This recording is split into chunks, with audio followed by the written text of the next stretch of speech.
कोल्हापूरला आमच्या इथं एक आजीबाई बरं का फार सुंदर अशी म्हणते, शिवाजी महाराजांच्या समाजातले मराठ्यांचे मावळे नेमके होते कसे? आपले मराठ्यांचे मावळे नेमके होते कसे?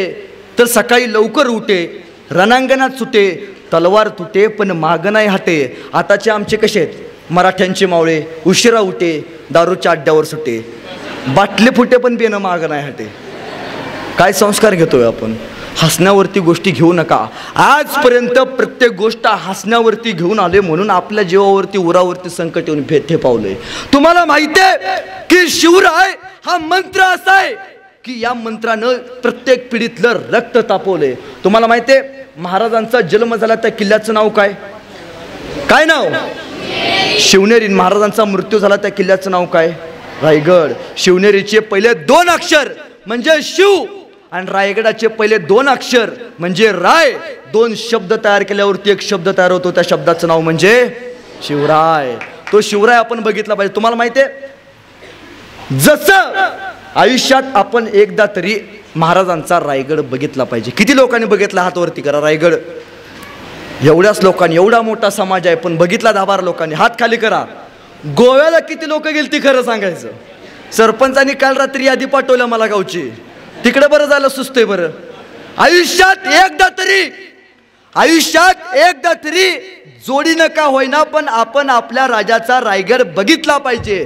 का बघितला पाहिजे?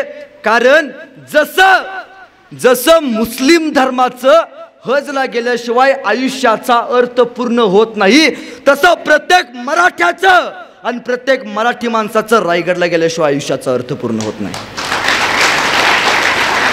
जगात अनेक शक्तिपीठ आहेत पण त्याच बरोबर जगात 2 प्रेरणापीठ सुद्धा आहेत.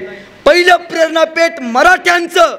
तुमचा कुळस्वामी मला माहित नाही, तुमचं ग्रामदैवत कुठलं आहे मला माहित नाही, पण तुमची 2 प्रेरणापीठ मला नक्की माहिती आहेत. पोरांनो लक्षात ठेवा, आपल्या समाजाची 2 प्रेरणापीठ आहेत. पहिलं प्रेरणापीठ ते म्हणजे रायगडावरचं श्रीमान छत्रपती शिवरायांची समाधी आणि दुसरं प्रेरणापीठ म्हणजे वडू बुद्रुक तुळापूरला असणारं छत्रपती संभाजी राजांची समाधी. तिथं गेल्याशिवाय आयुष्याचा अर्थ पूर्ण होत नसतोय गड्या. त्यामुळे आयुष्यात एकदा तरी आपण आपल्या राजाचा रायगड बघितला पाहिजे. हा राजा पिढ्यानपिढ्यांना प्रेरणा देतोय. तुम्हाला माहिती आहे मिर्झा राजा जयसिंह नावाचा एक सरदार स्वराज्यावरती आला आणि आल्याबरोबर त्यानं खुल्या आम कत्तली चालू केल्या. माय माऊलींची आबरू लुटली, प्रेतांचा ढीक बघावं तिकडे रक्त रक्त रक्त. राजे व्याकुळले, मिर्झा पश्ची गेले आणि मिर्झाला म्हणाले मिर्झा हे बरं नाही. त्यावेळी छदिम्या असत मिर्झा म्हणाला राज आहे, यालाच राजकारण म्हणतात. आणि त्यावेळी एका राजाला वाटलं नाही आपला मतदारसंघ वाचवावा, एका राजाला वाटलं नाही आपला तालुका वाचवावा. नाही हो, त्यावेळी महाराजांनी तह करायचा ठरवला आणि तहात महाराजांनी 23 किल्ले बहाल केले. सगळे म्हणायचे संपलंय. जसं म्हणायचे मराठा समाजाचे मोर्चे निघाल्यावरती सगळे संपले, आता यांच्यात काय नाही. पण जरांग पाटील नावाचा एकच वनवा पेटवला, अख्खा महाराष्ट्र त्याने पेटवून सोडला. सगळे म्हणायचे संपलं आता, या माणसाकडे काही नाही. महाराजांना माहिती होतं राखेतून पेटून कसं उठावं. महाराजांनी तहानंतर 23 किल्ले बहाल केले. 9 वर्षांनी महाराजांचा राज्याभिषेक झाला. ज्यावेळी तह केला त्यावेळी तहात किल्ले दिल्यावरती महाराजांकडे फक्त 16 किल्ले उरले आणि 9 वर्षांनी राज्याभिषेक शके नोंद आहे की महाराजांकडे 365 किल्ल्यांचं साम्राज्य आहे. 9 वर्षात 365 किल्ल्यांचं साम्राज्य उभा केलंय. साहेब 50 वर्षाच्या आयुष्यात आपल्याला एक घर बांधायचं होत नाही. 9 वर्षाच्या आयुष्यात या राजानं 365 किल्ल्यांचं साम्राज्य उभा केलं.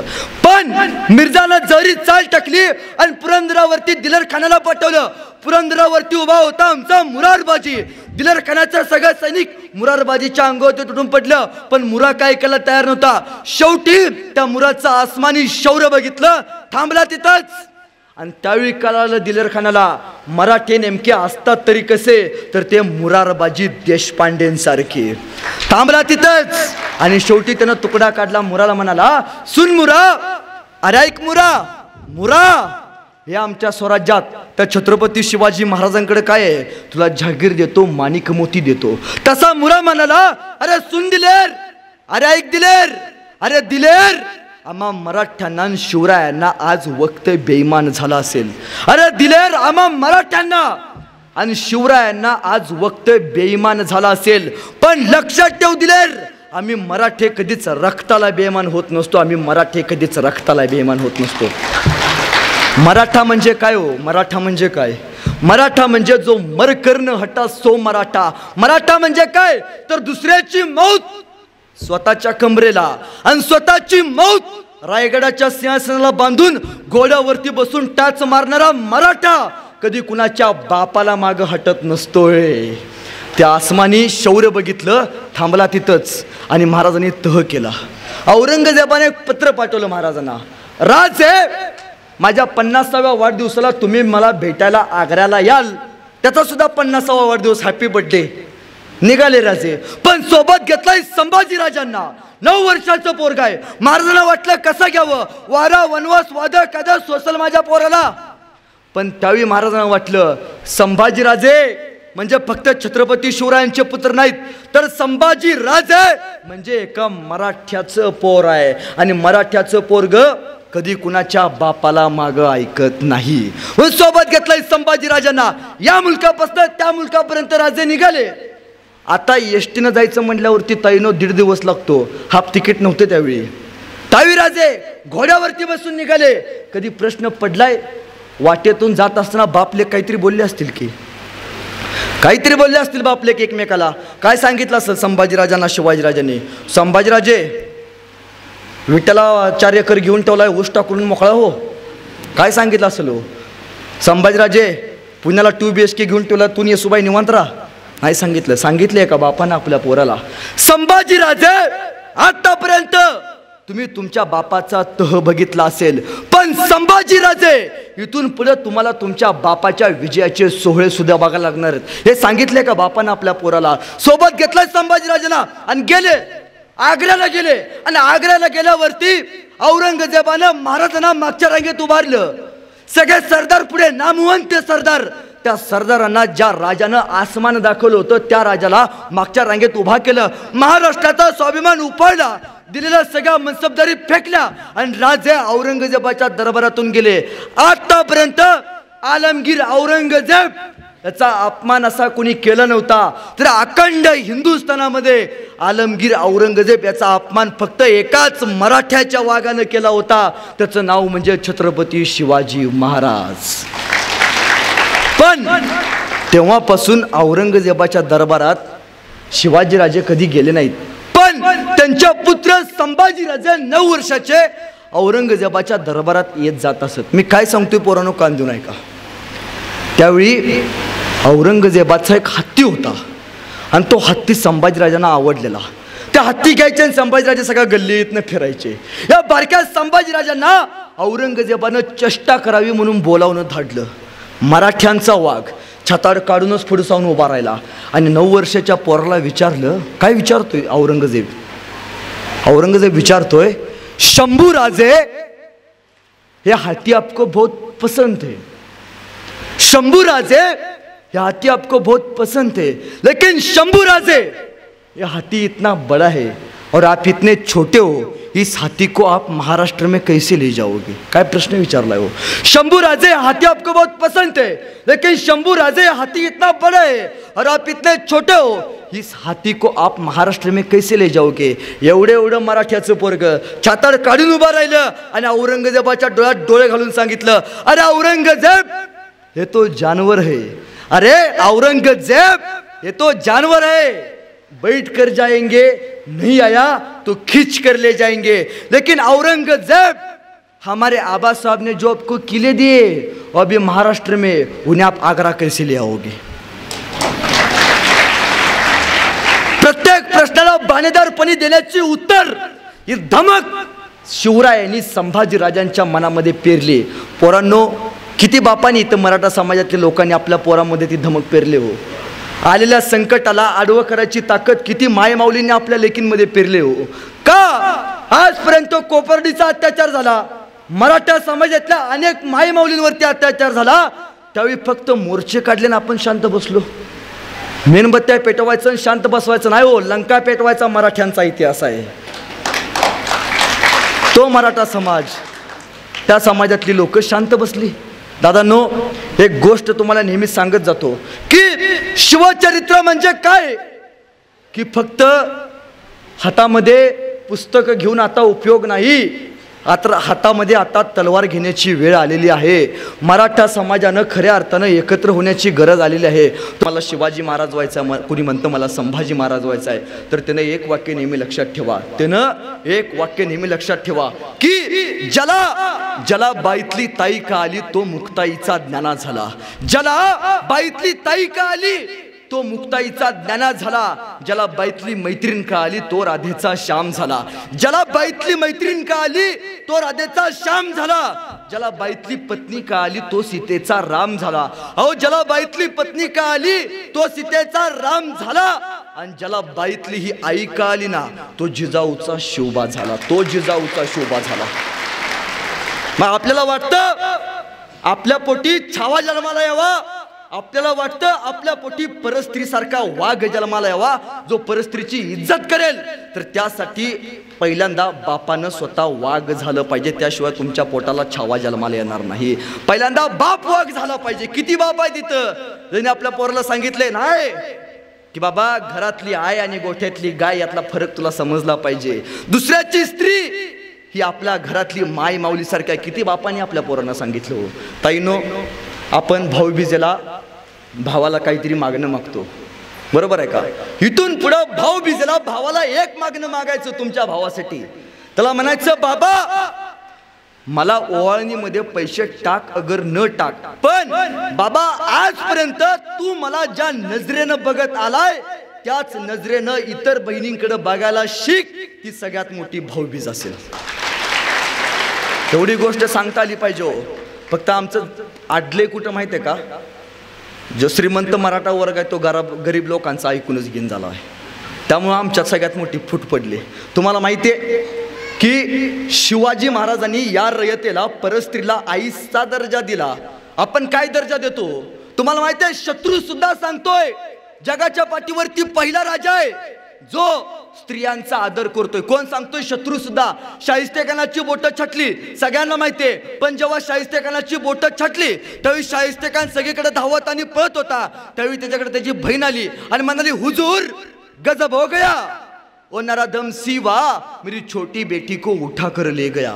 त्यावेळी शाहिस्तेखान तिच्या बहिणीला म्हणतो चुप कर पगली, ए पगली तुम चुप कर, ए पगली ये सिवा किसी की उंगली काट सकता है, ये सिवा किसी की उंगली काट सकता है, ये सिवा किसी की गर्दन मार सकता है, पर ये सिवा किसी औरत या लड़की पर कभी हाथ नहीं डाल सकता.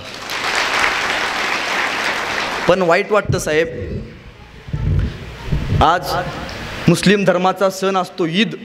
ताईनो, मुस्लिम धर्मातल्या समाजातल्या पोरांना कधी डॉल्बी डीजे वरती अश्लील गाण्यावरती नाचताना बघितलंय? ख्रिश्चन धर्माचा सण असतो नाताळ, त्या धर्मातल्या पोरांना कधी डॉल्बी डीजे वरती अश्लील गाण्यावरती नाचताना बघितलंय?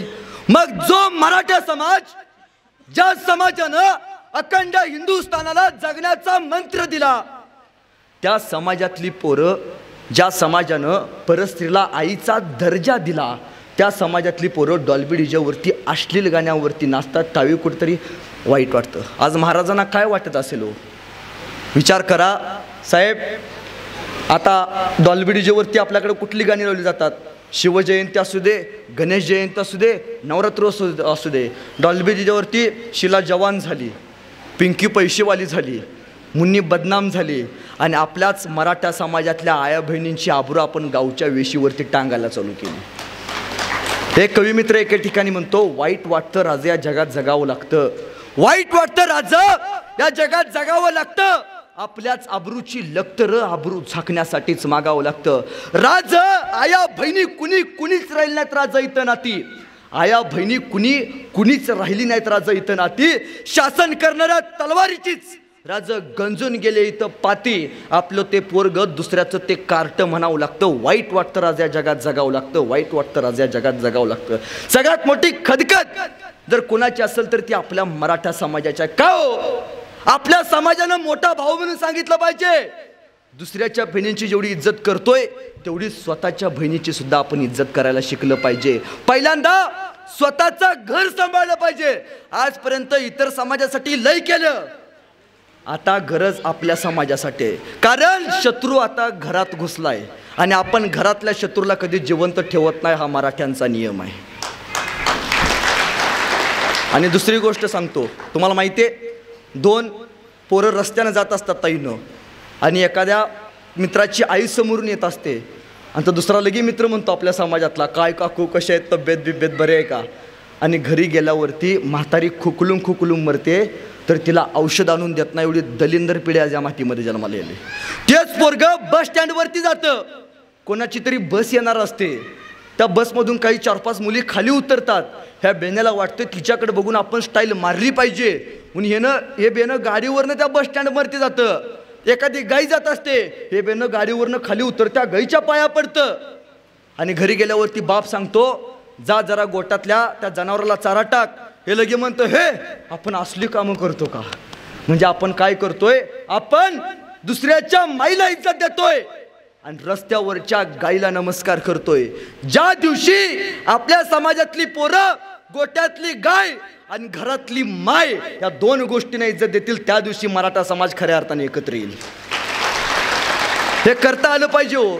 आपल्या राजांनी हे शिकवलंय, चारित्र्य संपन्न, दुसऱ्याच्या आईचा बहिणीचा आदरच करायचा. आणि तुम्हाला माहिती आहे, आपल्या समाजानं या राजांकडून आणखीन एक गुण घेतला पाहिजे. फक्त आजपर्यंत या राजाला आपण डोक्यावरती घेऊन मिरवलंय, कधी डोक्यात घेतलंय का हो?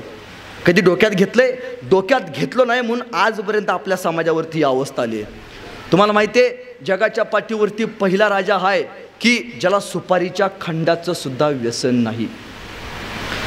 सुपारीच्या खंडाचं सुद्धा व्यसन नसणारा राजा म्हणजे आपला शिवाजी राजे, आपले संभाजी राजे. पण छत्रपती शिवाजी महाराज की जय म्हणणाऱ्यातले 60% लोक व्यसन करतात. आत्ता लिहून देतो, ज्या तोंडून आपण शिवरायांचं नाव घेतो, ज्या तोंडून आपण संभाजीराजांचं नाव घेतो, ज्या तोंडून आपण 1 मराठा 1 लाख मराठा म्हणतो, त्या तोंडून आपण गुटखा खावा, मावा खावा. महाराजांचा सगळ्यात मोठा अपमान कोण करतो? आपल्या समाजाचा सगळ्यात मोठा अपमान कोण करते? आजही जुन्या वाडवडिलांना विचारा, कुणाची धमक नाही की म्हणाला की मराठा समाजातली पोरं वाया गेलेत, मराठा समाजातली पोरं व्यसन करत होती. पण हे फॅड कुठून आलं हो तुमच्या मनामध्ये? पोरांनो, व्यसन आणि फॅशन करून तुम्हाला मिळतं तरी काय? व्यसन आणि फॅशन करून तुम्हाला मिळतं तरी काय? चुकीच्या गोष्टीमध्ये स्वतःचा घालवू नका पाय. जर तुम्हाला योग्य वागता आलं तर तुम्हीच्या देशाचे ज्ञानोबा राय, तुकोबा राय आणि छत्रपती शिवराय. फक्त इथं टाळ्या वाजवायच्या आणि घरात गेल्यावरती तंबाखू म्हणायचं, असलं काय करायचं नाही.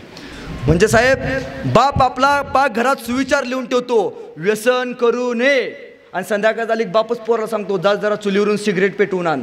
बरं, ते आपलं बियाणं असं येते जणू काय ज्योत घेऊन आले कुठल्या जयंतीचे. काय संस्कार पेरतोय हो.